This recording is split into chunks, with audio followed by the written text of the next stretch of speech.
बिस्मिल्लाहिर्रहमानिर्रहीम।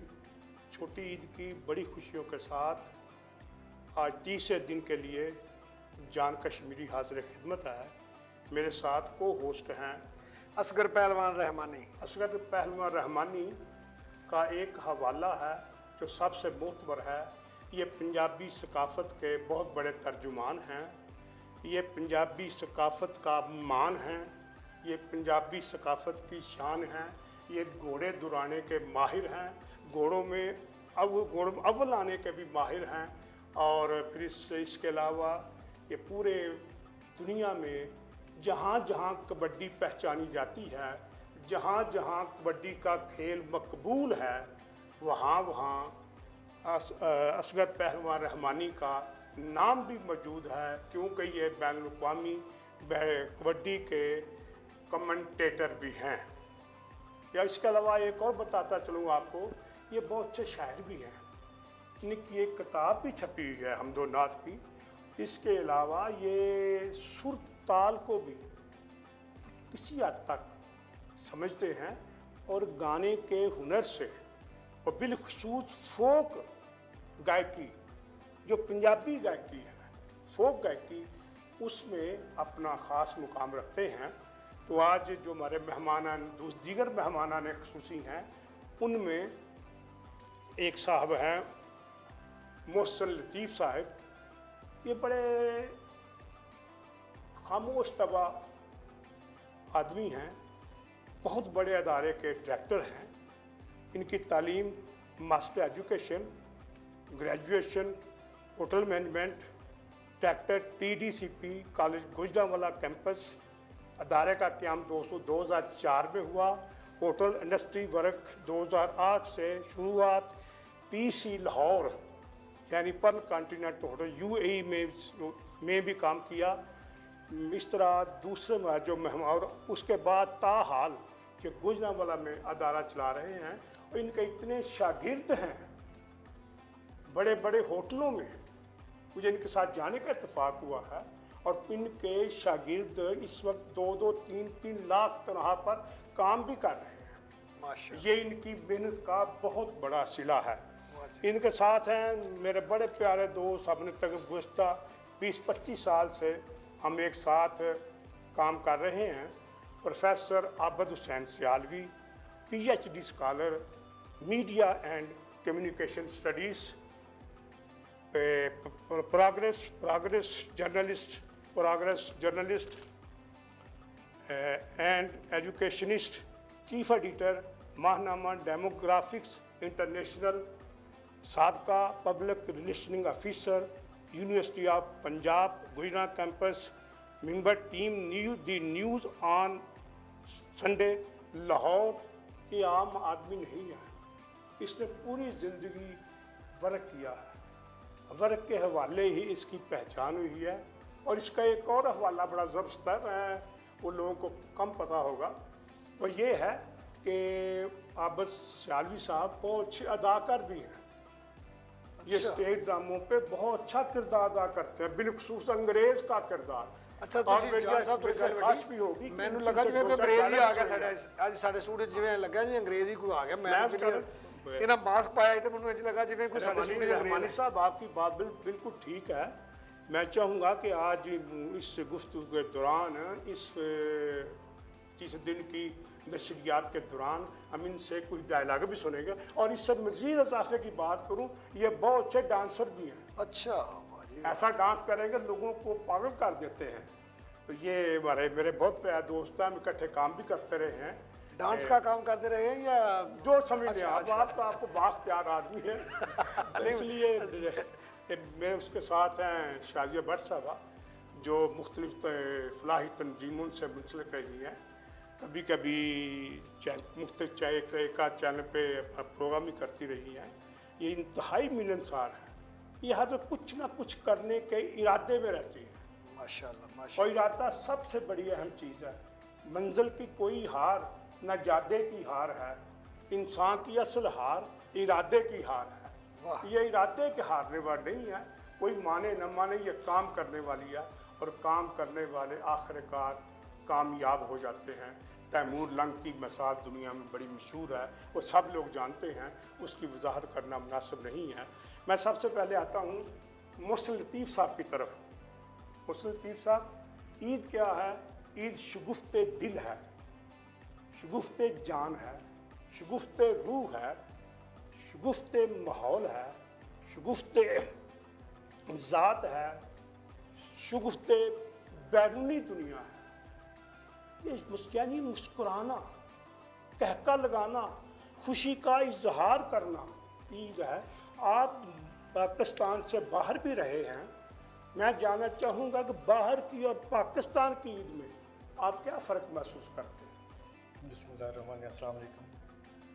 बहुत शुक्रिया जान कश्मीर साहब और रेड न्यूज़ का शुक्रिया कि आपने मुझे दावत दी। ईद बेसिकली खुशी का मैसर आ जाना है। खुशी मैसर आ जाए, वो देश है परदेश है, वो आपकी ईद है। हाँ, परदेश की ईद का और देश की ईद का बड़ा फ़र्क होता है। यहाँ पे आपने सादा कपड़े पहने हैं, घर में अम्मा ने आपको सवैयाँ बना के खिला दी, वो आपकी कमाल ईद है। बाहर आप यूरोप में, दुबई में, अमेरिका में आपने 3 पीस पहने हैं, आप 5 स्टार 7 स्टार में गए हैं, बड़ा अच्छा बुफे खाया है, वो ईद नहीं, ईद बनती नहीं, वो बनती नहीं है। ईद इसका मतलब ईद करीबी रिश्तेदार जो खूनी रिश्तेदार हैं उनके दरमियान बैठकर ईद मनाने का जो मज़ा है वो कहीं और नहीं। क्या डॉक्टर साहब आप इन बातों से इत्तेफाक करते हैं?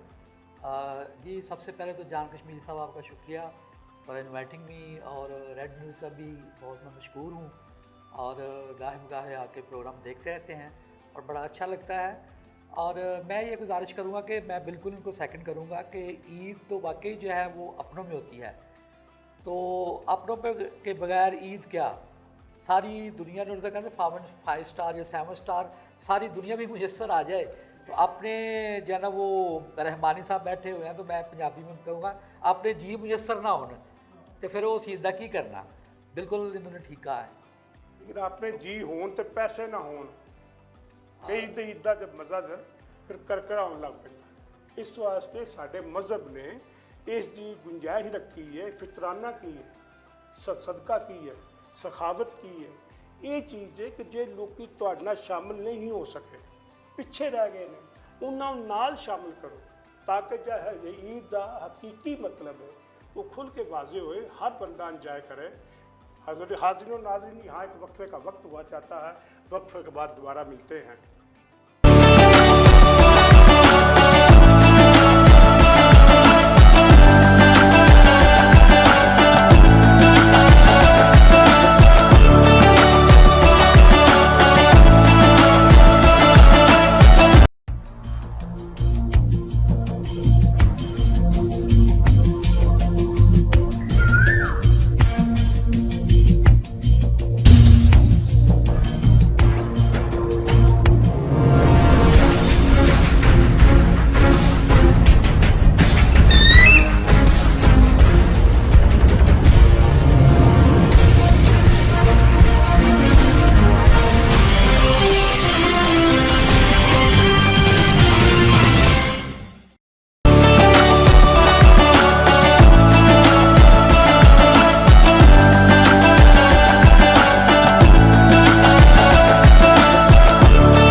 बिस्मिल्लाहिर्रहमानिर्रहीम। वक्फे का वक्त ख़त्म हुआ चाहता है, वक्फे के बाद दोबारा हाजिर हैं। फिर मेरे साथ असगर पहलवान रहमानी साहब तशरीफ़ फरमा हैं। आज मेरी ख्वाहिश है कि वो खुलकर पंजाबी में बोलें और लोगों को पता चले कि एक तरफ उर्दू का आदमी बैठा और पंजाबी का, दोनों अपना खूब खुश सलूबी से काम कर सकते हैं। पहलवान जी तुहाडे कोल कोई गल पुछां एक जी, क्यों नहीं जी, पूछो जी। पुछना चाहना कि तुहाडियां ईदां ਜਿਹੜੀਆਂ ਨੇ ਪਿੰਡਾਂ ਤੇ ਸ਼ਹਿਰ ਦੀ ਈਦ ਤੇ ਕੀ ਫਰਕ ਹੈ? ਮੈਨੂੰ ਸ਼ਹਿਰ ਦੀ ਈਦਾਂ ਤਾਂ ਨਹੀਂ ਪਤਾ, ਮੈਨੂੰ ਪਿੰਡ ਦੀ ਈਦਾਂ ਪਤਾ ਵੀ ਜਦੋਂ ਅਸੀਂ ਛੋਟੇ ਛੋਟੇ ਹੁੰਦੇ ਸੀ, ਸਾਡੇ ਪਿੰਡ ਦੇ ਜਿਹੜੇ ਬਾਬੇ ਹੁੰਦੇ ਸਨ ਉਹਨਾਂ ਨੇ ਇੱਕ 10 ਪੈਸੇ ਜਾਂ ਇੱਕ ਚੁਆਨੀ ਫੜੀ ਹੁੰਦੀ ਸੀ, ਹੱਥ 'ਚ ਜੇਬ 'ਚ ਪਾਏ ਹੁੰਦੇ ਨੇ, ਜਿਹੜਾ ਬੱਚਾ ਹੁੰਦਾ ਸੀ ਉਹਨੂੰ ਦਿੰਦੇ ਹੁੰਦੇ ਸਨ। ਤੇ ਉਹ ਫਿਰ ਨਾਲੇ ਉਹਨਾਂ ਲਾੜ ਦੇ ਨਾਲ ਮੁੱਕੀਆਂ ਮਾਰਨੀਆਂ, ਪਿਆਰ ਕਰਨਾ ਬਾਬਿਆਂ ਨੇ, ਬਜ਼ੁਰਗਾਂ ਨੇ, ਜਿਹੜੀ ਸਾਡੀ ਬਚਪਨ ਦੀ ਈਦ ਸੀ। ਤੇ ਫਿਰ ਸਾਰੇ ਮਹੱਲੇ ਦੇ ਵਿੱਚ ਰਿਸ਼ਤੇਦਾਰ ਅਜ਼ੀਜ਼ੋ ਕਾਰਬ ਦੇ ਸਾਰਿਆਂ ਦੇ ਘਰ ਸੇਵੀਆਂ ਘੱਲਣੀਆਂ ਪੈਂਦੀਆਂ ਤੇ ਉਹਨਾਂ ਦੇ ਸਾਰਿਆਂ ਦੇ ਘਰੋਂ ਆਪਣੇ ਘਰ ਆ ਜਾਂਦੀਆਂ ਹੁੰਦੀਆਂ ਸਨ। ਤੇ ਬੜੀ ਜ਼ਿਆਦਾ ਈਦ ਮਿਲਦੀ ਸੀ, 1 ਰੁਪਿਆ ਮਿਲਦੀ ਹੁੰਦੀ ਸੀ ਜਾਂ 2 ਰੁਪਏ ਮਿਲ ਜਾਂਦੀ ਹੁੰਦੀ ਸੀ। ਉਸ ਦੌਰ ਦਾ 1-2 ਰੁਪਏ ਜਿਹੜਾ ਬਰਕਤ ਵਾਲਾ ਹੁੰਦਾ ਸੀ, ਉਹਦੇ ਨਾਲ ਅਸੀਂ ਉਹ ਚੂਪੇ ਚਾਪੇ ਲੈ ਕੇ ਤੇ ਈਦ ਸਾਡੀ ਲੰਘ ਜਾਂਦੀ ਸੀ, ਜਾਂ ਗੁਬਾਰੇ ਲੈਣੇ ਤੇ ਈਦ ਲੰਘ ਜਾਣੀ। ਅੱਜ ਦੀ ਈਦ ਲੱਛੇ ਲੈਣੇ, ਲੱਛੇ ਲੈਣੇ ਜਾਂ ਨੁਕਦੀ ਲੈ ਲੈਣੀ। ਤੇ ਅੱਜ ਕੱਲ ਦੀ ਈਦ ਇਸ ਤਰ੍ਹਾਂ ਦੀ ਹੈ ਕਿ ਤੁਸੀਂ ਆਪਣੇ ਬੱਚੇ ਨੂੰ ਅਗਰ 500 ਰੁਪਇਆ ਦਿੰਦੇ ਹੋ ਜਾਂ 5000 ਵੀ ਦਿੰਦੇ ਹੋ ਤਾਂ ਸਮਝੋ ਉਹਦੇ ਵਾਸਤੇ ਉਹ ਪੂਰੀ ਕੋਈ ਕੀਮਤ ਨਹੀਂ। ਉਹ ਈਦ ਜਿਹੜੀ ਹੈ ਨਾ, ਮੈਂ ਤਾਂ ਇਹ ਗੱਲ ਆਖਾਂਗਾ ਜੀ, ਈਦ ਇੱਕ ਐਸੀ ਚੀਜ਼ ਹੈ ਕਿ ਤੁਸੀਂ ਕਿਸੇ ਰਿਸ਼ਤੇਦਾਰ ਅਜ਼ੀਜ਼ੋਕਾਰ ਭੈਣ ਭਰਾਵਾਂ ਦੇ ਵਿੱਚ ਰਲ ਕੇ ਖੁਸ਼ੀ ਦੇ ਨਾਲ ਬਹਿ ਗਏ ਹੋ ਤੇ ਮਿਲ ਕੇ ਬਹਿ ਕੇ ਪਿਆਰ ਦੀਆਂ ਗੱਲਾਂ ਕਰ ਲਈਆਂ, ਤੇ ਇਸ ਤੋਂ ਵੱਡੀ ਈਦ ਕੋਈ ਨਹੀਂ ਹੈ। ਤੇ ਜੇ ਤੁਸੀਂ ਇੱਕ ਥਾਂ ਤੇ ਬੈਠੇ ਹੋ ਤਾਂ ਦਿਲਾਂ ਦੇ ਵਿੱਚ ਪਿਆਰ ਉਹ ਜੋ ਰੂਹਾਂ ਦੇ ਤੱਕ ਗੁਜ਼ਰੇ ਤੱਕ ਕੇ ਪਿਆਰ ਜਿਤਾਣਾ ਕੋਈ ਪਿਆਰ ਨਹੀਂ। ਦਿਲਾਂ ਵਿੱਚ ਜੇ ਫਾਸਲੇ ਰਹਿ ਜਾਣ ਸੱਜਣ ਗੱਲ ਨਾਲ ਲਾਣਾ ਕੋਈ ਪਿਆਰ ਨਹੀਂ। ਜਿਉਂਦੇ ਯਾਰ ਦੇ ਦਿਲ ਨੂੰ ਦੁੱਖ ਦੇ ਕੇ ਪਿੱਛੋਂ ਕਬਰ ਤੇ ਜਾਣਾ ਕੋਈ ਪਿਆਰ ਨਹੀਂ। ਪਿਆਰ ਹੋਵੇ ਦਿਲ ਤੋਂ ਹੋਵੇ ਤੇ ਫਿਰ ਕਿਸੇ ਦੇ ਕੋਲ ਬਹਿ ਕੇ ਗੱਲਾਂ ਕੀਤੀਆਂ ਹੋਣ ਤੇ ਉਹਨੂੰ ਆਂਦੇ ਨੇ ਈਦ।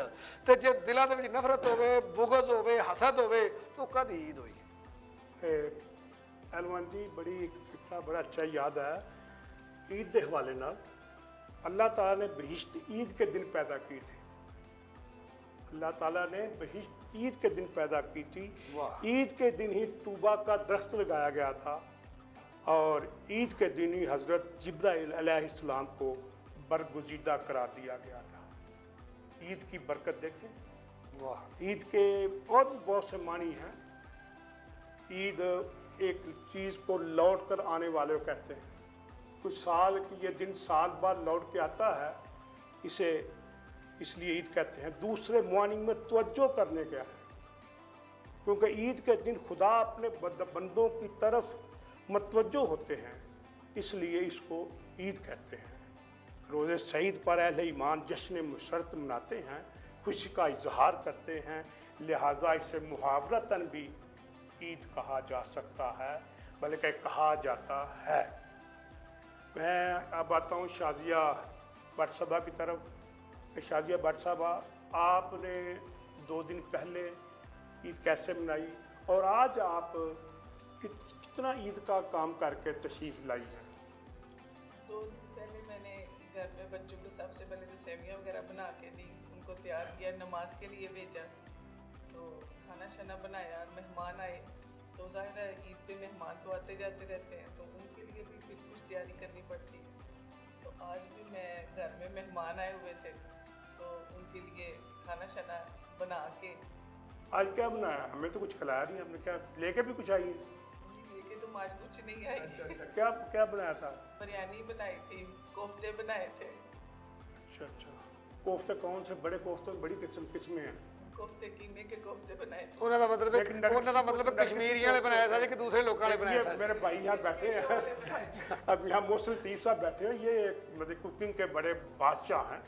इनके ज़ेर साया कुकिंग का बहुत ज़्यादा काम होता है। ये ज़रा बताएंगे कोफ्तों की कौन कौन सी किस्में हैं? नरगिसी कोफ्ते तो मुझे आते हैं, बाकी कौन कौन सी किस्में हैं जनाब? मैं किस्में बाद में बताऊंगा। मुझे याद आ कि मैं एग्जामिनर के तौर पे गया। हमारा डिपार्टमेंट है गवर्नमेंट का, नेपटेक टैप्टा। हम बच्चों को फ्री पढ़ाते हैं कि बच्चों को स्किल्स आ जाए, उनको पे भी करते हैं। एज एग्जामिनर में गया तो एक बच्ची से मैंने पूछा, मैंने कहा बेटा ये कोफ्ते कैसे बनाए हैं? कहते सर ये हाथों से। तो ये बेसिकली जो कोफ्ता है तो वही कीमे का, लेकिन इसमें आप जो है ना लवाजमा चेंज करें, इसकी रेसिपी चेंज करें, इसको नया नाम दे लें। इसको नरगिसी कह लें, इसको लिपेट में कह लें, इसको क्रीमी कह लें, इसको कोई भी आप नरगिसी कह लें। जी नरगिसी भी मैंने कहा। ਨਰਗਸੀ को खास ਨਰਗਸੀ को पूरा अंडा भी ਕੋਫਤਾ ਜਿਹੜਾ ਨਾ ਖਾਸ ਲੱਗਦਾ ਜਾਂ ਜਾਨ ਸਾਹਿਬ ਨੂੰ ਬੜਾ ਪਸੰਦ ਹੈ। ਇਹ ਅਸੀਂ ਵੀ ਇਹਨਾਂ ਨੂੰ ਸਵਾਲ ਕਰਾਂਗੇ ਜੀ ਇਹਦੇ ਬਾਰੇ ਜ਼ਰਾ ਕੁਝ ਦੱਸੋ, ਤੁਹਾਨੂੰ ਕਿਉਂ पसंद है? कोफ्ता उसे कहते हैं, उसके पूरा अंडा दरमियान में होता है। ਇਹ ਤੁਹਾਡੇ ਕੋਈ ਯਾਦ ਉਹਦੇ ਨਾਲ ਜੁੜੀ ਹੈ? जी याद तो तुम ਤੁਹਾਨੂੰ ਖਵਾਇਆ ਸੀ, ਭੁੱਲ ਗਏ ਹੋ? पहली ईद खादा नहीं है? ਬਿਲਕੁਲ ਖਾਦਾ ਸੀ, ਪਰ ਤੁਸੀਂ ਪਹਿਲੋਂ ਉਸ ਤੋਂ ਪਹਿਲਾਂ ਵੀ ਤੁਸੀਂ ਜ਼ਿਕਰ ਇਸ ਤਰ੍ਹਾਂ ਹੀ ਕਰਦੇ ਸੀ। नहीं अच्छी चीज़ का जिक्र जिन्नी बारी करो ना तो लोगों से बेहतर होता है। ਠੀਕ ਹੈ ਜੀ, ਠੀਕ। गल ਮੋਹਸਨ ਸਾਹਿਬ ਤੋਂ ਜਿਹੜਾ ਤੁਸੀਂ ਸਵਾਲ ਕੀਤਾ ਸੀ ਉਧਰ ਟੁਰ ਗਿਆ ਸੀ जी।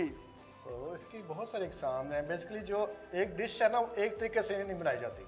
कोई भी एक डिश है, आप कोफ्ता है, आपके जो चावल हैं, आपकी जो कढ़ाई है, एक जगह पे और तरीका है, दूसरी जगह पे जाएंगे तो और तरीका। मतलब हमारे पास बच्चे आते हैं जी, तो उनको हम टेस्ट लेते हैं जी होटल के लिए, तो उनसे पूछते हैं अच्छा भाई लाहौरी तरीके से कढ़ाई बनाते हो कि गुजरांवाला के तरीके से? लाहौर का तरीका गुजरांवाला में नहीं कामयाब। गुजरांवाला के जो बंदे हैं वो ये कश्मीर में जाके नहीं चलेंगे, कश्मीर वाले जो है ना वो दूसरे पंजाब में जाके साउथ पंजाब में जाके नहीं चलेंगे। सो डिश वही होती है, नाम वही है, नाम चेंज क्यों होता है, इसमें कुछ रेसिपी चेंज हो जाती है, बेसिक जो शेप है इसकी वो ही रहेगी। मैं मौसम साहब थोड़ा जान साहब जी बिस्मिल्लाह बात करें कि मैं ਜ਼ਾਰ ਤਕਰੀਬਨ ਇੰਡੀਆ ਵੀ ਸਾਰੇ ਮੈਂ ਵੇਖਿਆ ਤੇ ਪਾਕਿਸਤਾਨ ਜਿਹੜਾ ਜੀ ਮੈਂ ਵੇਖਿਆ ਜ਼ਾਇਕਾ ਖਾਣੇ ਦਾ ਗੁਜਰਾਂਵਾਲਾ ਲਾਹੌਰ ਅੰਮ੍ਰਿਤਸਰ ਇਹਦਾ ਇੱਕ ਜ਼ਾਇਕਾ ਹੈ ਮਤਲਬ ਤੁਸੀਂ ਖਾਓਗੇ ਤੁਹਾਨੂੰ ਤੁਸੀਂ ਅਗਰ ਅੰਮ੍ਰਿਤਸਰ ਜਾ ਕੇ ਖਾਂਦੇ ਹੋ ਖਾਣਾ ਤੇ ਤੁਹਾਨੂੰ ਇੰਜ ਲੱਗੇਗਾ ਕਿ ਤੁਸੀਂ ਗੁਜਰਾਂਵਾਲਾ ਬੈਠ ਕੇ ਖਾ ਰਹੇ ਹੋ। ਲਾਹੌਰ ਜਾ ਕੇ ਤਕਰੀਬਨ ਮਿਲਦਾ ਜੁਲਦਾ ਹੈ। ਜੋ ਹੀ ਤੁਸੀਂ ਸਤਲੁਜ ਕ੍ਰਾਸ ਕਰੋਗੇ ਜਿਹੜੀ ਜਲੰਧਰ ਜਾਓਗੇ ਅੱਗੇ ਜਲੰਧਰ ਤੋਂ ਅਗਾਂਹ ਜਾਵੋਗੇ ਦਿੱਲੀ ਵਾਲ ਨੂੰ ਜਾਂ ਚੰਡੀਗੜ੍ਹ ਵਾਲ ਨੂੰ ਜਾਓਗੇ ਖਾਣੇ ਦਾ ਜ਼ਾਇਕਾ ਚੇਂਜ ਹੋ ਜਾਏਗਾ।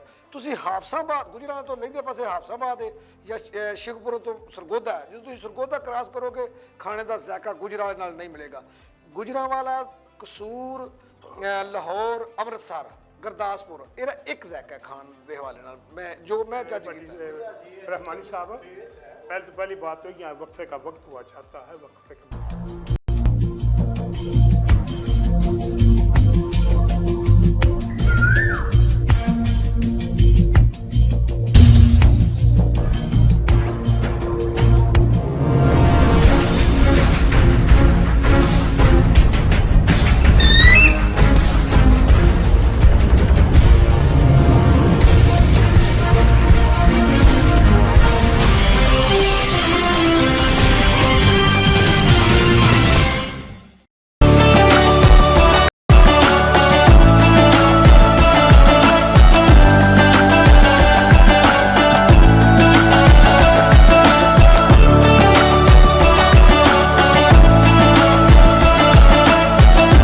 नाज़रीन वक्फे का वक्त ख़त्म हुआ चाहता है, वक्फे के बाद दोबारा हाजिर हैं मेरे मेहमान आने ग्रामी एक प्रोफेसर आबिद हुसैन साहब हैं। मैं उनसे इल्तमास गुजार हूँ कि वो कुछ डायलॉग किस्म के डिलीवर करें। अगर आप अच्छे खासे अदा कर रहे हैं, स्टेज पे आपने बहुत परफॉर्मेंस दी है, ताकि लोगों को पता चले कि ईद की खुशियाँ ऐसे भी मनाई जा सकती। मैं सबसे पहले तो ये कहूँगा कि जो अभी आपने गुजरांवाला के लोगों को वैसे सही कहते हैं कि वो खाने की तरफ ही उनका ज़्यादा रुझान होता है। तो उस खाने तो बट साहब शुरू की है गल, तो वो असी दूजे शहर जाइए सानू आते जी बट साहब इंज आ रहे होंगे ने खा रहे होंगे ने कुछ, तो उन्होंने बट साहब कित्थों आए हो, तो रोटी खा के, तो नाल बादाम खाई जा रहे होंगे, बट साहब चले कित्थे हो, रोटी खान, तो तुसी रोटी का शुरू करके जनाब साढ़े मूँह से पानी आ गया जरा ना, तो रोटी की गल छड्ड के तुसी चंगा किया डायलॉग की तरफ आ गए हो या इधर। लेकिन तुसी मेरा एक दूसरा पहलू रोटी गल का तावला कासमी सुनाम है। तावला कासमी कहता यार एक दो तीन मकान से कितने गए ने, आंदा नहीं यार खरोड़े खा रहे ने। रोटी गल्लां बड़ियां ने इस रोटी सुनाओ, डायलॉग की गल सुनाओ कोई। बेसिकली मैं तुहानूं दस रहा कि डायलॉग के नाल कोई बंदा क्यों वाला होए तो मैं तुहानूं गाना सुना देना और पंजाबी का गाना सुनाना। और साडी नज़र है जनाब रहमानी साहब, साढ़े ना एक कल्चर है कि जी असी बड़ी जल्दी होने ते आई लव यू कह देने आ, ठीक है, लेकिन जो साडा वक्त सी साडी उम्र सी ते असी ते आई लव यू कहन लगे बड़ा बड़ा टाइम लगता सी। वो एक लड़की एक इजहार करना चाहती है अपने जिहड़े ना बिलव नाल, तो वो किवें कहंदी है, वो एक गाना नूर जहां दा मैं तुहानूं सुनाना वा जी, ते इजाज़त है मुर्शद। अच्छा जी। ओ मैं क्या गल सुन जाओ, ओ मैं क्या गल सुन जा, गल एवे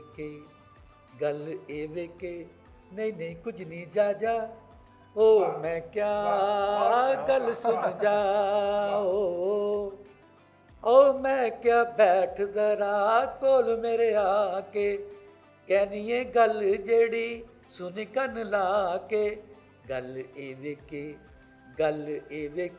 नहीं नहीं कुछ नहीं जा जा, ओ मैं क्या गल सुन जा। यानी वो जी गल करनी है वो गल होंदी ही नहीं। जेड़ा ये झिझक के नहीं सी उस वक्त, बिल्कुल वाह वाह वाह। ये कहने वास्ते आई लव यू बड़ा वक्त, पर उदों तो खत लिखण खत भी जे फड़िया ਜਾਂਦਾ ਜੁੱਤੀਆਂ ਪੈਂਦੀਆਂ ਸਾਡੇ ਵੇਲੇ ਦੇ ਵਿੱਚ ਜਿਹੜਾ ਆਈ ਲਵ ਯੂ ਵਾਲਾ ਲਫ਼ਜ਼ ਸੀ ਨਾ ਉਹ ਸਮਝੋ ਜੁੱਤੀਆਂ ਦਾ ਘਰ ਸੀ ਹੁਣ ਤੇ ਕੋਈ ਡਰ ਨਹੀਂ ਨਾ ਜੀ, ਹੁਣ ਤਾਂ ਉਦੋਂ ਤੱਕ ਤੁਸੀਂ ਗੱਲ ਖੁੱਲ੍ਹ ਕੇ ਕਰ ਸਕਦੇ ਹੀ ਕੋਈ। ਮੇਰੀ ਇੱਕ ਸਹੇਲੀ ਨੂੰ ਤੂੰ ਬੜਾ ਚੰਗਾ ਲੱਗਣਾ ਹੈ, ਪਿਆਰ ਤੈਨੂੰ ਕਰੇਗਾ, ਕਿਸੇ ਨੂੰ ਦੱਸੇਗਾ ਤੇ ਨਹੀਂ ਆਂਦੇ। ਗਾਣਾ ਇੱਕ ਹੁੰਦਾ ਸੀ ਵੀ ਉਹ ਕਰਨਾ ਤੇ ਆਪ ਪਿਆਰ ਕਰਨਾ ਚਾਹੁੰਦੀ ਹੈ ਨਾ। ਉਹ ਫਿਲਮ ਹੱਥ ਜੋੜੀ, ਉਹਦੇ ਵਿੱਚ ਅਕਮਲ ਨੂੰ ਜਿਹੜੀ ਅਦਾਕਾਰ ਆਂਦੀ ਹੈ ਕਿ ਮੇਰੀ ਇੱਕ ਸਹੇਲੀ ਨੂੰ ਤੂੰ ਬੜਾ ਚੰਗਾ ਲੱਗਣਾ ਹੈ, ਪਿਆਰ ਤੈਨੂੰ ਕਰੇ ਤੇ ਸਤਾਏਗਾ ਤੇ ਨਹੀਂ। ਭਈ ਉਹ ਕਰਨੇ ਆਪ ਗੱਲ ਕਰਨਾ ਚਾਹੁੰਦੀ ਜੀ, ਉਹ ਫਿਰ ਐਂਡ ਤੇ ਆ ਜਾ ਕੇ ਆਂਦੀ ਹੈ ਕਿ ਤੈਨੂੰ ਮੈਂ ਹੀ ਪਿਆਰ ਕਰਨਾ ਚਾਹੁੰਦੀ। ਉਹਦਾ ਅੱਛਾ ਮੈਨੂੰ ਪਤਾ ਹੋਣ ਲੱਗ ਗਿਆ। ਵਾਹ ਵਾਹ, ਮਾਸ਼ਾਅੱਲਾ ਮਾਸ਼ਾਅੱਲਾ ਜੀ। ਸ਼ਾਹਜੀਆ ਭੱਟ ਸਾਹਿਬ, ਤੁਹਾਨੂੰ ਵੀ ਪਿਆਰ ਦਾ ਤਜਰਬਾ ਹੋਇਆ? ਬੜਾ ਜ਼ਰੂਰੀ ਹੈ। ਇਹ ਇੱਕ ਬੜੀ ਵੱਡੀ ਹਕੀਕਤ ਹੈ। ਇਸ ਤੋਂ ਜਿਹੜਾ ਇਨਕਾਰ ਕਰਦਾ ਹੈ ਨਾ, ਉਹ ਆਪਣੀ ਜ਼ਾਤ ਦੀ ਨਫੀ ਕਰ ਰਿਹਾ ਹੁੰਦਾ। ਯਾਦ ਰੱਖੋ, ਜੋ ਕਹਿੰਦਾ ਮੈਨੂੰ ਸ਼ੌਕ ਨਹੀਂ ਕਹਿੰਦਾ, ਉਹ ਸੁਨਤ ਖੁਦਾ ਦੀ ਤੋਹੀਨ ਕਰ ਰਿਹਾ ਹੁੰਦਾ। ਖੁਦਾ ਨੇ ਕਿਹਾ ਕਿ ਦੁਨੀਆ ਛੁਪਿਆ ਖਜ਼ਾਨਾ ਸੀ, ਮੈਂ ਚਾਹ ਪਛਾਣਿਆ ਜਾਵਾਂ। ਮੈਂ ਦੁਨੀਆ ਬਣਾਈ, ਰੱਬ ਨੇ ਕੀ ਪਾਪੜ ਵੇਲੇ ਤੇ ਦੁਨੀਆ ਆਪਣੀ ਸ਼ਨਾਖਤ ਵਾਸਤੇ। ਇਨਸਾਨ ਮੈਂ ਬੜੇ ਪਾਪੜ ਵੇਲੇ ਆਪਣੀ ਸ਼ਨਾਖਤ ਵਾਸਤੇ। ਇਹ ਮੇਰੇ ਆ ਹੀ ਰਹੇ ਯਾਰ, ਮੈਂ ਕਵਾਂ ਜਿਹੜੇ ਵੀ ਪਾਪੜ ਵੇਲਦਾ, ਕਿਸੇ ਤੌਫੀਕ ਨਹੀਂ, ਉਹਨੇ ਪਾਪੜ ਬਣਦੇ ਹੀ नहीं। मैं तेरी नजर से फेर बंदा हाँ जी। घर का माहौल बड़ा सख्त था, बाहर जाने की इजाज़त नहीं थी। मुझे बस ये शौक था इसमें मीडिया में आने का या इसमें प्रोग्राम में। तो गल मीडिया की नहीं सी होनी, गल होनी थी प्यार दी। मैंने कहा वो इतना सख्त माहौल था कि वो परमिशन नहीं थी, बाहर ही नहीं जाने देते थे। तो वो किस तरह का क्या हो सकता था सीन। नहीं प्यार हो सकता थोड़े हस्बैंड नाल खावन नाल थोड़ा प्यार हो तो फिर बाद में होता जी, है बड़े बड़े परियां च प्यार। तुसी आखो जी मेरे हस्बैंड नाल मेरा प्यार हो गया, बस शादी हुई थी प्यार हो गया। नहीं सर, वो ऐसी बात ही नहीं। मुझे मर्द ही नहीं अच्छे लगते थे, सीधी नहीं ਤੁਹਾਡੀ ਤੁਸੀਂ ਵੇਖੋ ਗੱਲ सुनो, प्यार ਦੀ किस्म। मेरे हस्बैंड बहुत अच्छे थे, तो उन्होंने मुझे इसमें डाला। मेरी आदतें जो थी ना वो लड़कों जैसी। भट्ट साहब मेरी गल सुनो, पहलू प्यार पता कितना होता है? माँ बाप। मेरी बात सुन, हमारी एक दोस्त है परवीन मिर्जा, वो कहा करती थी मैंने इस माहौल में मर्दाना वार मुकाबला किया। मैंने पूछा परवीन ये क्या मर्दाना वार? अरे बच्चों के स्कूल में पढ़ी इसलिए मर्दाना वार किया। इसलिए आप जनाब मोहसिन लतीफ़ साहब, आप डायरेक्टर हैं, आपके चारों तरफ परियों का एक जमघटा होता है। आपको तो प्यार के तजुर्बात काफ़ी हुए होंगे। बहुत सारे। लास्ट टाइम जब बेगम से हम डिस्कस कर रहे थे तो उसने कहा जी कितनी मोहब्बतें की? मैंने कहा आप 54 हो। 54। और उन्होंने एक जुमला ये भी कहा कि 54 ही मेरी सच्ची मोहब्बतें थी, इसमें भी कोई भी झूठी नहीं थी, सारी सच्ची थी। ये उनको आपने कितनी सच्ची की है कि एक भी सच्ची नहीं की? नहीं ये की है अल्हम्दुलिल्लाह, और वही मैं जाना वो आई एम लकी है ना। बाकी सच नहीं, नहीं बाकी तो दोस्ती तो जाहिर है वो। नहीं गल दोस्ती दी नहीं हो रही, गल प्यार दी, आई लव यू दी हो रही। और प्यार एक ही होया जी, ते वो अल्लाह ने जोड़ा ना अता भी कर दिता। बाकी जरा ना वो दोस्ती ते फिर माड़ी मोटी ਜਿਹੜੀ ਹੋ ਜਾਂਦੀ। ਉਹ ਡਾਇਲੌਗ ਦੀ ਤੁਸੀਂ ਗੱਲ ਕੀਤੀ। अच्छा डायलॉग सुनाओगे? ਡਾਇਲੌਗ ਜਿਹੜੇ ਨੇ ਨਾ ਪੁਰਾਣੇ ਸਾਡੇ ਜਿਹੜੇ ਸਨ ਨਾ ਡਾਇਲੌਗ ਉਹ ਅਜੀਬ ਹੀ ਹੁੰਦੇ ਸਨ। डायलॉग खड़े होकर डायलॉग सुनाना जो अंग्रेज ਹੋ ਕੇ ਤੇ ਉਹ ਮੇਰੀ ਗੱਲ ਸੁਣੋ, ਉਹ ਚਲੋ ਮੈਂ ਤੁਹਾਨੂੰ ਜ਼ਰਬੇ ਅਜ਼ਬ ਅਸੀਂ ਇੱਕ ਡਰਾਮਾ ਕੀਤਾ ਸੀ, ਉਹਦਾ ਮੈਂ ਤੁਹਾਨੂੰ ਡਾਇਲੌਗ ਸੁਣਾ ਦੇਣਾ। जरा बेहद पुराना मैं लिखा है, ਤੁਹਾਨੂੰ याद होना चाहिए। ਉਹ ਮਾਸ਼ਾਅੱਲਾ ਅਸੀਂ ਪੂਰੇ ਪਾਕਿਸਤਾਨ 'ਚ ਕੀਤਾ। ਆਰਮੀ ਦਾ ਸੀ ਉਹਨੂੰ ਜਿਹੜਾ ਨਾ ਬੂਸਟ ਅਪ ਕਰਨ ਵਾਸਤੇ।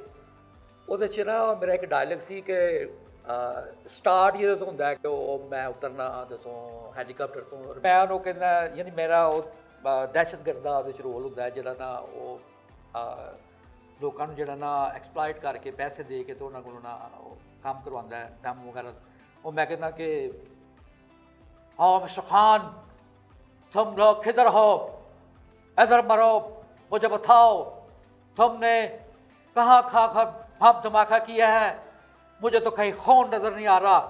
मैं चाहता हूँ कि इन मुसलमानों का हर तरफ खून बिखरा हो और इनके बच्चे तड़प रहे हों, इनकी औरतों के सरों से दुपट्टा खींचो और इनमें अफरा तफरी पैदा कर दो। और ये जो इज्जत तुमको ढादर दिया है, ये इसलिए दिया है कि इस मुल्क में मुझे अमन सुकून नज़र आ रहा है। आग लगा दो पाकिस्तान में। तो ये मेरा उसमें एक डायलॉग था। तो अब तो जो डायलॉग आ रहे हैं वो तो ये आ गए जी, पारो वट्टे तो न मारो हैं, और या राधा जो कमाओगी आधा आधा। अब ये डायलॉग आ गया तो डायलॉग चेंज होते रहते हैं। सर सॉरी लता कलामी माँ, कहने का मकसद ये कि आपने अपने पाकिस्तान के लिए जाकर इसको आग लगा दो। आप तो खुद पाकिस्तानी, तो आपको ये तो ये किरदार है, किरदार शायद ही किरदार है। जब हिंदुस्तान किसी ने किरदार पाकिस्तान नहीं करने ना अदाकार ने। हजरात हिंदुस्तान में आपने की। हजरात यहाँ एक वक्फे का वक्त हुआ चाहता है, वक्फे के बाद दोबारा मिलते हैं।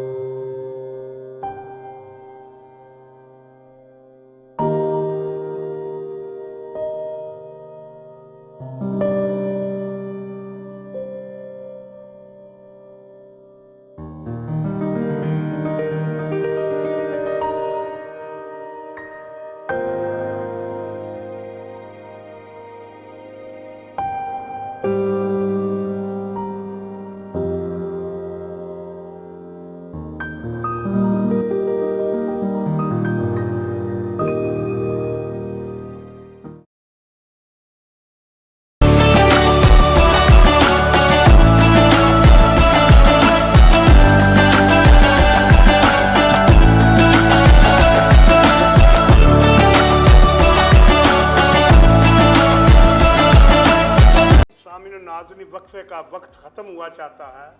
मैं ख्वाहिश करता हूँ, मुल्तजी हूँ कि मेरे भाई, मेरे प्यारे भाई, पंजाबी भाई, सकाफ़त के नुमाइंदा भाई असगर रहमानी कोई पंजाबी के हवाले से बात छेड़े, कुछ तान छेड़े। बहुत शुक्रिया जान जी। मेरे उस्ताद मोहतरम राजदीन डोगर साहब तो मैं अक्सर रात 9-10 वजे काल मिला के ना वो जो मेरे जेहन च कोई 27 आ जाए तो मैं उन्होंने दसना तो फिर असीं मिल के ना कोई ਸਤਾਨ ਲੱਗ ਪੈਂਦੀ ਮੇਰੇ ਖਿਆਲ ਤੇ ਜਾਂ ਉਹਨਾਂ ਨੂੰ ਮਿਲੇ ਤਾਂ ਕਿ ਯਾਰ ਆ ਫੋਨ ਤੇ ਅਸੀਂ 1 ਘੰਟਾ ਦੇ ਵਿੱਚ ਕੋਈ ਕਲਾਮ ਲਿਖ ਲਈ। ਪਰਸੋਂ ਰਾਤੀ ਮੈਂ ਉਸਤਾਦ ਨੂੰ ਫੋਨ ਕੀਤਾ, ਮੈਂ ਕਿਹਾ ਹਾਜੀ ਸਾਹਿਬ ਅਸੀਂ ਇਸ ਤਵਾਈ ਤੇ ਕੋਈ ਕਲਾਮ ਨਹੀਂ ਲਿਖਿਆ ਤੇ ਮੇਰੇ ਜ਼ਿਹਨ ਦੇ ਵਿੱਚ ਇੱਕ ਸਥਾਈ ਹੈ ਤੇ ਅਗਰ ਤੁਸੀਂ ਆਖੋ ਤੇ ਉਹਨੂੰ ਉਹ ਕਲਾਮ ਬਣਾ ਲਈਏ। ਉਹਨਾਂ ਕਿਹਾ ਯਾਰ ਬੜੀ ਚੰਗੀ ਗੱਲ ਹੈ। ਉਹਨੂੰ ਰਿਕਾਰਡ ਤੇ ਅਸੀਂ ਕਰਾਉਣਾ ਸੀ ਲੇਕਿਨ ਉਹ ਮੇਰੀ ਤਬੀਅਤ ਦੀ ਵਜ੍ਹਾ ਨਾਲ ਮੈਂ ਨਾ ਕਰਾ ਸਕਿਆ। ਉਹ ਲਿਆ ਜੀ ਈਦਾਂ ਮੁੜ ਕੇ ਆ ਗਈਆਂ ਸੱਜਣ ਪਰਤ ਨਹੀਂ ਆਏ। ਮੈਂ ਉਹਨੂੰ ਦੱਸਿਆ ਕਿ ਮੈਨੂੰ ਹੁਣ ਈਦ ਆ ਗਈ ਹੈ ਤੇ ਮੇਰਾ ਮਾਂ-ਬਾਪ ਮੇਰੇ ਜਿਹੜੇ ਵੱਡੇ ਵਡੇਰੇ ਇਸ ਦੁਨੀਆ ਤੋਂ ਟੁਰ ਗਏ ਨੇ, ਮੈਨੂੰ ਬੜਾ ਯਾਦ ਆਉਣ ਡਿਆ ਨੇ। ਈਦ ਤੇ ਆ ਗਈ ਹੈ ਪਰ ਉਹ ਨਹੀਂ ਮੁੜ ਕੇ ਆਏ। ਈਦਾਂ ਮੁੜ ਕੇ ਆ ਗਈਆਂ ਸੱਜਣ ਪਰਤ ਨਹੀਂ ਆਏ, ਚੁੱਪ ਦੀ ਬੁੱਕਲ ਮਾਰ ਕੇ ਟੁਰ ਗਏ ਮੱਲੇ ਦੇਸ ਪਰਾਏ। ਜਿਹੜੇ ਟੁਰ ਗਏ ਨੇ ਸਾਡੇ ਵੱਡੇ ਵਡੇਰੇ ਉਹਨਾਂ ਨੇ ਪਰਤ ਕੇ ਆਉਣਾ ਕੋਈ ਨਹੀਂ। ਤੇ ਵਿਛੜ ਗਿਆ ਦੀ ਯਾਦ ਨਹੀਂ ਭੁੱਲਦੀ, ਲੱਖਾਂ ਹੀਲੇ ਕੀਤੇ, ਜ਼ਹਿਰ ਜਦਾਈਆਂ ਵਾਲੇ ਅਸਾਂ ਨੇ ਸ਼ਰਬਤ ਸਮਝ ਕੇ ਪੀਤੇ। ਡਾਇਰੈਕਟ ਸੁਣਾ ਦਿਓ। ਰੱਬ ਇੱਕ ਸ਼ੇਰ ਸੁਣਾ ਕੇ ਜੀ, ਰੱਬ ਜਾਣੇ ਅਸਾਂ ਉਹਨਾਂ ਪਿੱਛੇ ਕਿੰਨੇ ਦੁੱਖ ਹੰਡਾਏ, ਈਦਾਂ ਮੁੜ ਕੇ ਆ ਗਈਆਂ ਸੱਜਣ ਨਹੀਂ ਪਰਤ ਕੇ ਆਏ। ਵਾਹ ਮਾਸ਼ਾਅੱਲਾ। ਤੇ ਡਾਇਲੌਗ ਦੀ ਜਾਨ ਸਾਹਿਬ ਨੇ ਫਰਮਾਇਸ਼ ਕੀਤੀ ਹੈ, ਏਡੇ ਅੱਛੇ ਅਦਾਕਾਰ ਮੇਰੇ ਸਾਹਮਣੇ ਨੇ। ਉਹ ਇੱਕ ਨਾ ਫਿਲਮ ਅਗਰ ਵੇਖਣ ਦਾ ਮੌਕਾ ਮਿਲੇ ਮੋਹਸਨ ਸਾਹਿਬ, ਪੰਜਾਬੀ ਫਿਲਮਾਂ ਅੱਜ ਕੱਲ੍ਹ ਦੇ ਦੌਰ ਦੀਆਂ, ਮੈਂ ਤੇ ਸਨ 50 ਤੋਂ ਪਹਿਲੋਂ ਦੀਆਂ ਜਿਹੜੀਆਂ ਫਿਲਮ 1940 ਤੋਂ ਬਾਅਦ ਵਾਲੀ ਸਾਰੀਆਂ ਫਿਲਮਾਂ ਤਕਰੀਬਨ ਕੋਈ ਨਹੀਂ ਇੰਡੀਆ ਪਾਕਿਸਤਾਨ ਦੀ ਸਭ ਫਿਲਮਾਂ ਵੇਖੀਆਂ ਨੇ। ਔਰ ਇੱਕ ਫਿਲਮ ਐਸੀ ਹੈ ਜਿਹੜੀ ਕਮਾਲ ਦੀ ਮੈਨੂੰ ਪਾਕਿਸਤਾਨ ਦੀ, ਉਹ ਫਿਲਮ ਦਾ ਨਾਂ ਹੈ ਪਗੜੀ ਸੰਭਾਲੋ ਜੱਟਾ। ਸਦੀਰ ਪਗੜੀ ਸੰਭਾਲੋ ਜੱਟਾ, ਸਦੀਰ ਸਾਵਨ ਉਹਦੇ ਵਿੱਚ ਨਾ ਮੇਨ ਨੇ ਮਜ਼ਰ ਸ਼ਾਹ। ਜਿਹੜਾ ਸਾਵਨ ਹੁੰਦਾ ਇੱਕ ਚੁਦਰਾਣੀ ਦਾ ਪੁੱਤਰ ਹੁੰਦਾ ਹੈ। ਮੇਲੇ ਦੇ ਵਿੱਚ ਹਰ ਸਾਲ ਸੋਨੇ ਦੀ ਡਾਂਗ ਉਸ ਨਾਮ ਰੱਖੀ ਹੁੰਦੀ ਹੈ ਕਿ ਕੋਈ ਇਲਾਕੇ ਪੂਰੇ ਪੰਜਾਬ 'ਚੋਂ ਆਏ ਮੇਰੇ ਨਾਲ ਲੜਾਈ ਕਰੇ ਤੇ ਮੈਂ ਉਹ ਡਾਂਗ ਸੋਨੇ ਦੀ ਉਹਨੂੰ ਇਨਾਮ ਦਿਆਂਗਾ। ਉਹ 5-5 7-7 ਲੋਕਾਂ ਨੂੰ ਕੁੱਟ ਕੇ ਨਾ ਤੇ ਛੱਡ ਦਿੰਦਾ ਹੈ। ਉਹ ਚੌਧਰੀਆਂ ਦਾ ਪੁੱਤਰ ਹੁੰਦਾ ਹੈ ਤੇ ਜਿਹੜਾ ਸਦੀਰ ਹੁੰਦਾ ਕਮੀਆਂ ਦਾ ਗਰੀਬ ਮਜ਼ਾਰਾ ਹੁੰਦਾ ਹੈ।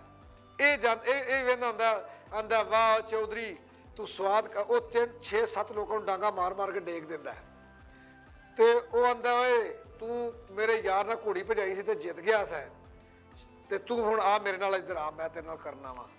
ਉਹ ਆਂਦਾ ਨਹੀਂ ਮੈਂ ਚੌਧਰੀ, ਮੈਂ ਮਾੜਾ ਬੰਦਾ, ਮੈਂ ਚੌਧਰੀਆਂ ਨਾਲ ਨਹੀਂ ਲੜ ਸਕਦਾ। ਉਹ ਆਂਦਾ ਉਹ ਇਹ ਗੱਲ ਕਰਕੇ ਬੰਦਿਆ ਜਾਂਦਾ ਤੇ ਪਿਛੋਂ ਆਂਦਾ ਤੂੰ ਕਿਸੇ ਬੱਕਰੀ ਦਾ ਦੁੱਧ ਪੀਤਾ, ਤੂੰ ਕਿ ਮਾਂ ਦਾ ਬੀਬੀ ਦਾ ਦੁੱਧ ਨਹੀਂ ਪੀਤਾ, ਤੂੰ ਮੇਰੇ ਤੋਂ ਡਰ ਗਿਆ। ਉਹ ਫਿਰ ਜਿਹੜਾ ਸੁਧੀਰ ਦਾ ਉਹ ਡਾਇਲੌਗ ਪਿੱਛੇ ਮੁੜ ਕੇ ਸ਼ੇਰਿਆ ਮਾਂ ਤੈਨੂੰ ਫਿਰ ਮੈਂ ਦੱਸਾਂ ਕਿ ਮੈਂ ਸ਼ੇਰਨੀ ਮਾਂ ਦਾ ਦੁੱਧ ਪੀਤਾ ਕਿ ਮੈਂ ਬੱਕਰੀ ਦਾ ਦੁੱਧ ਪੀਤਾ। ਉਹਨਾਂ ਦੀ ਲੜਾਈ ਹੁੰਦੀ ਹੈ ਬੜੀ ਸਨਸਨੀਖੇਜ਼, ਬੜੀ ਮਜ਼ੇਦਾਰ ਸਨਸਨੀਖੇਜ਼ ਲੜਾਈ ਹੁੰਦੀ ਹੈ। ਇਹ ਸੁਧੀਰ ਜਿੱਤ ਜਾਂਦਾ, ਸਾਵਣ ਕਈ ਸਾਲਾਂ ਬਾਅਦ ਹਾਰ ਜਾਂਦਾ। ਸਾਵਣ ਦੀ ਮਾਂ ਦੀ ਉਹ ਡਾਂਗ ਵੀ ਤੋੜ ਕੇ ਛੱਡ ਦਿੰਦਾ, ਮੈਨੂੰ ਤੁਹਾਡੀ ਡਾਂਗ ਸੋਨੇ ਦੀ ਲੋੜ ਕੋਈ ਨਹੀਂ। ਸਾਵਣ ਦੀ ਚੁਦਰਾਣੀ ਜਿਹੜੀ ਮਾਂ ਹੁੰਦੀ ਏ ਉਹ ਆਪਣੇ ਘਰ ਦੇ ਵਿੱਚ ਕਿਸੇ ਦੇ ਰਾਹੀਂ ਸਾਦੀ ਜਾਂਦੀ ਏ, ਰੰਗੀਲੇ ਨੂੰ ਆਂਦੀ ਏ ਜਾਂ ਉਹ ਕਿਹੜਾ ਮਾਂ ਨੇ ਪੁੱਤਰ ਜਿੰਮਿਆ ਜਿਹਨੇ ਮੇਰੇ ਪੁੱਤਰ ਨੂੰ ਰਾਤਾ ਹੈ ਤੇ ਉਹਨੂੰ ਸੱਦੋ ਮੇਰੇ ਕੋਲ।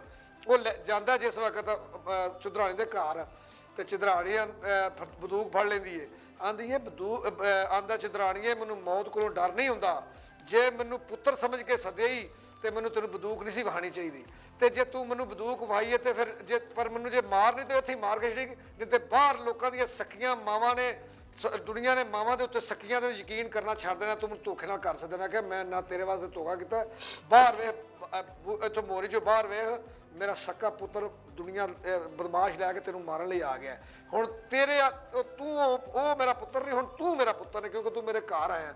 ਉਹ ਬਾਹਰ ਜਿਹੜੀ ਹੁੰਦੀ ਹੈ ਮਾਂ ਔਰ ਸਾਵਣ ਦੀ, ਉਹ ਅੱਗੇ ਕੀ ਹੁੰਦੀ ਹੈ ਸੁਧੀਰ ਪਿੱਛੇ ਪਿੱਛੇ ਹੁੰਦਾ ਹੈ, ਉਹ ਆਂਦਾ ਮਾਂ ਮੇਰੇ ਦੁਸ਼ਮਣ ਨੂੰ ਘਰ ਸੱਦ ਕੇ ਤੇ ਮੇਰੇ ਸਾਹਮਣੇ ਬਿਠਾਤਾ ਹੀ ਉੱਥੇ, ਉਹਨੇ ਆਖਿਆ ਉਹ ਆਂਦੀ ਇਹ ਸ਼ੇਰਿਆ ਮੇਰਾ ਤੂੰ ਪੁੱਤਰ ਨਹੀਂ, ਹੁਣ ਮੇਰਾ ਇਹ ਪੁੱਤਰ ਹੈ ਜਿਹਨੇ ਤੈਨੂੰ ਹਰਾਇਆ ਹੈ, ਜੇ ਇਹ ਖੈਰਤਮੰਦ ਹੁੰਦੋਂ ਤੇ ਉਦੋਂ ਹੀ ਉਹਨੂੰ ਭਰਾ ਬਣਾ ਲਈ ਦੋ।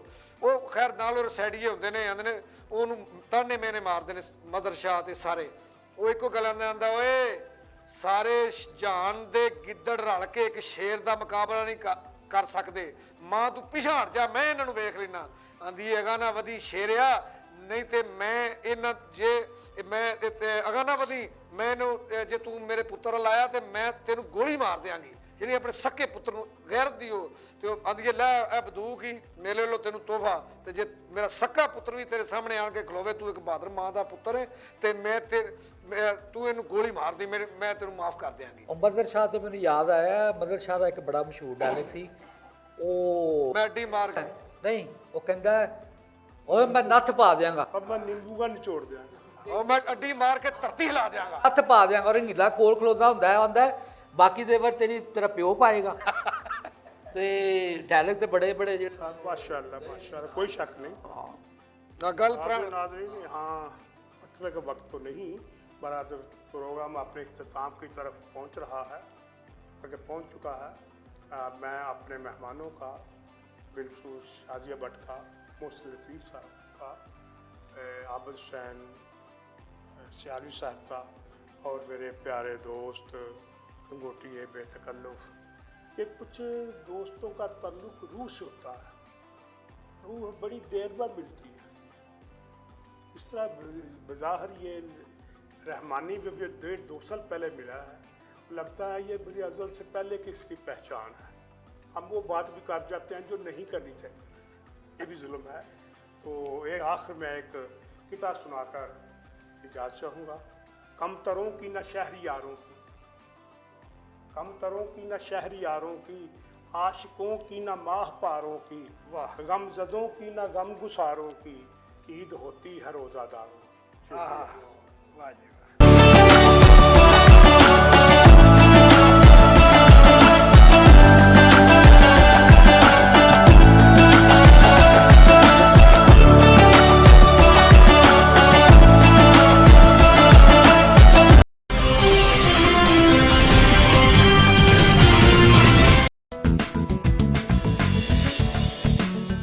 ਵੱਡਾ ਚੌਧਰੀ ਹਾਜ਼ਰੇ ਖਿਦਮਤ।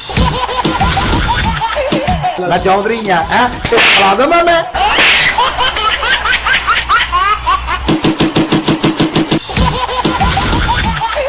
ਮੈਨੂੰ ਕਿਤੇ ਕੰਮ ਭੇਜੇ, ਸੌਦਾ ਲੈਣ ਭੇਜਦੇ, ਫੈਸਲਾ ਤੂੰ ਆਪ ਕਰ ਲੈ। ਤੇਰੇ ਮਹੱਲੇ 'ਚ ਪਾਣੀ ਆਉਂਦਾ? ਬਿਲਕੁਲ ਆਉਂਦਾ। ਮਹੱਲਾ ਛੱਡ ऐसा नहीं होना, खाने चलिए। ਅਗਲਾ ਫੈਸਲਾ ਦੱਸ। ਬੱਕਰੀ ਨਹੀਂ ਹੁੰਦੀ, ਬੱਕਰੀ ਵੇਚ ਦੇ। ਉਸ ਤੋਂ ਬਾਅਦ ਮੇਰੀ ਛੱਤ ਵੀ ਚੋਂਦੀ ਹੈ। ਜਿੱਥੇ ਚੋਂਦੀ ਹੈ ਨਾ ਹਾਂਜੀ। ਉੱਥੇ ਥੋੜੀ ਜਿਹੀ ਮਿੱਟੀ ਹੈ ਨਾ, ਐਂ ਕਰਕੇ ਰੱਖ ਕੇ ਲਿਫਾਫਾ ਪਾ ਕੇ ਉੱਤੇ ਆਪ ਬਹਿ ਜਾਇਆ ਕਰ। ਜਦੋਂ ਬਾਰਿਸ਼ ਖਤਮ ਹੋ ਜਾਵੇ ਆਪ ਥੱਲੇ ਆ ਜਾਇਆ ਕਰ, ਮੈਂ ਦੇਖਦਾ ਪਾਣੀ ਕਿਦਾਂ ਥੱਲੇ ਜਾਂਦਾ।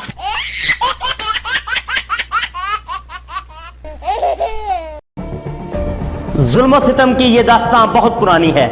हर दौर में हलाकू, टीपू, सिकंदर ने एक तारीख लिखी है। ये जुल्म इंसाफ का सफर कभी ना रुकेगा।